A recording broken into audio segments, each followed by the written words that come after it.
Bonjour à tous, bonjour à tous. Aujourd'hui, on va parler de l'impact de Covid-19 à la diaspora.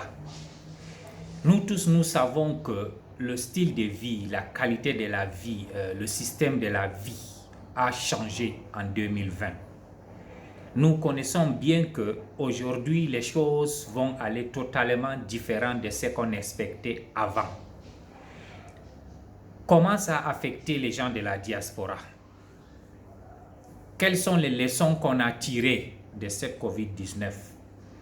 Ça montre que si tu n'es pas préparé à la diaspora pour avoir quelque chose, un investissement dans ton pays, tu serais surpris à l'avenir. Parce que beaucoup de jeunes Africains qui sont à la diaspora aujourd'hui ont perdu leur boulot, d'autres ont perdu même leur vie. Avec le stress, le manque de travail, la maladie en elle et tout. Quelles sont les conséquences qu'on a tirées et ces conséquences nous amènent à une leçon. Quand on était quitté dans nos pays, on a toujours dit qu'on va à l'étranger pour chercher une vie meilleure. Est-ce que cette vie meilleure, on l'a trouvée là-bas? Est-ce que cette vie-là, vraiment, la vie qu'on rêve là, est-ce que c'est la même? Parce que souvent, étant en Afrique, quand on dit qu'on va aller à l'étranger, que ce soit en Europe, aux États-Unis, en Asie, au Moyen-Orient, on se disait que la vie était rose, mais quand on arrive là-bas, on trouve que c'est totalement différent. Mais étant donné qu'on est parti, on n'a pas une vocation, on n'a pas un planning, on n'a pas une idéologie, on n'a pas une décision de qu'est-ce qu'on veut faire, qu'est-ce qu'on veut changer, on arrive là-bas, on est bloqué.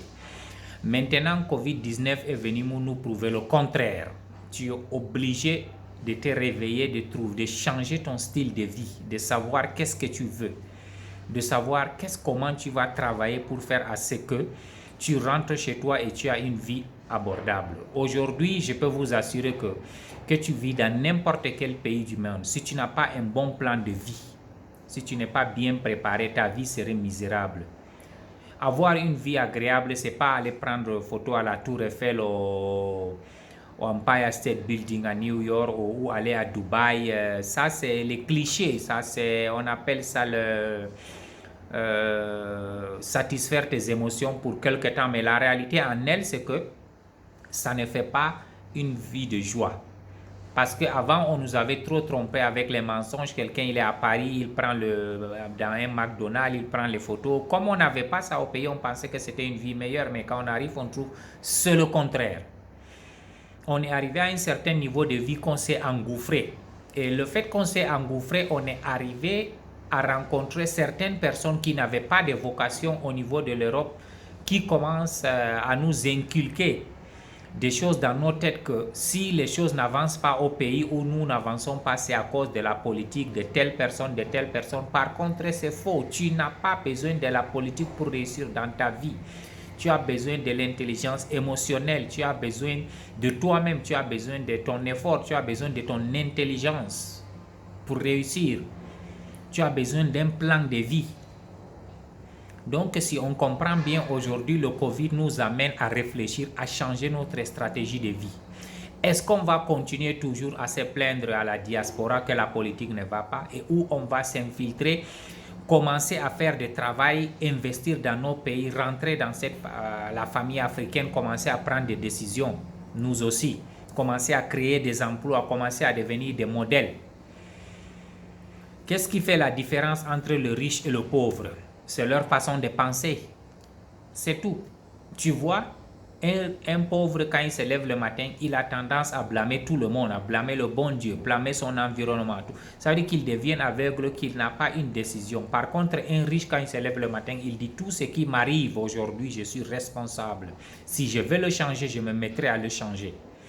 Et la richesse ne demande pas que tu ailles à l'école parce que la preuve nous a montré que les gens les plus riches du monde, c'est des gens qui n'ont pas de grandes études. Ils ont seulement une chose en commun. Ils ont l'intelligence émotionnelle. Ça veut dire qu'ils savent comment travailler avec des êtres humains. Ils savent comment respecter l'être humain. Ils savent ce que l'être humain pense. Ils savent ce que l'être humain veut.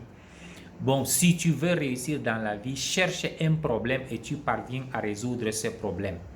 Si tu résous un problème particulier, c'est que tu vas être riche parce que le monde va payer. Aujourd'hui, beaucoup de gens ont résolu le problème de la téléphonie, le problème de médias sociaux, de communication. C'est pour ça qu'on les paye. Aujourd'hui, vous voyez ce que Orange Money fait. Ils ont résolu le problème de transactions. Tu es dans une autre ville, je t'envoie l'argent en moins de 1 minute. Ça veut dire que les services que tu rends au monde, au peuple, c'est ça qui fait la richesse. Maintenant, est-ce que tu as quelque chose de spécial que le monde veut, que tu vas les donner? Parce que si on dit toujours, tu peux sortir quelqu'un du ghetto, mais tu ne peux pas enlever le ghetto dans sa tête. J'aimerais que nos frères et sœurs de l'Afrique comprennent que ce n'est pas toute personne qui est à la diaspora qui est intelligent. Quand il sort d'un endroit où il n'a rien dans la tête, même s'il arrive à la diaspora, il réfléchit exactement comme là où il est sorti, parce qu'il est sorti de là, mais son esprit n'a pas été changé. Il voit toujours la vie en problème. Il voit la vie comme une difficulté. Il passe tout son temps à blâmer. Moi, je connais des gens qui sont à la diaspora qui blâment même le pays où ils sont. Le pays là, ils sont comme ça, ils sont comme ça.